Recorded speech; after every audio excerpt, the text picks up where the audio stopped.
অবশেষে পুলিশের জালে বীজপুরে ত্রাস অভিজিৎ রায় ওরফে বনি 2024 সালের লোকসভা নির্বাচনের দিন অর্জুন সিং এর সঙ্গে বচসায় জড়িয়ে শিরোনামে উঠে এসেছিল বীজপুরের এই যুব তৃণমূল নেতা অভিজিৎ রায় ওরফে বনির নাম। বীজপুরের প্রাক্তন বিধায়ক সুবোধ অধিকারী এবং কাঁচরাপাড়া পুরসভার পুরপ্রধান কমল অধিকারীর অত্যন্ত ঘনিষ্ঠ ছিলেন ধৃত এই বনি।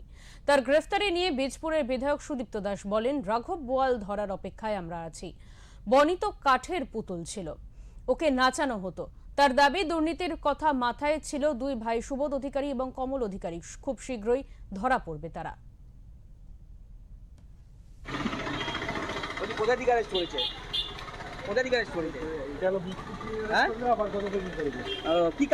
বনিকে নিয়ে আমি বিন্দু মাত্র উৎসাহিত নই এবং তাকে নিয়ে কথা বলার এতটুকু অভিরুচি আমার নেই, কিন্তু এটা বলতে পারি যে রাঘব বোয়ালদের ধরার অপেক্ষায় আমরা আছি। যে দুর্নীতি এখানে সুবোধ অধিকারী এবং কমল অধিকারী করেছে বনি তো পুতুল ছিল, নাচাতোকে আমি উৎসাহিত মানে আমি অপেক্ষায় আছি যে সেই রাঘব বোয়ালরা কবে ধরা পড়বে। পৌরসভায় যা দুর্নীতি আছে এবং যা দুর্নীতির আমরা খবর পেয়েছি, প্রতিটা ঘটনার এফআইআর হবে এবং পুলিশ আইনানুগ ব্যবস্থা নেবে। জিরো টলারেন্স নীতিতে এই সরকার চলছে, আমরা বীজপুরও সেই নীতিতে চলছি।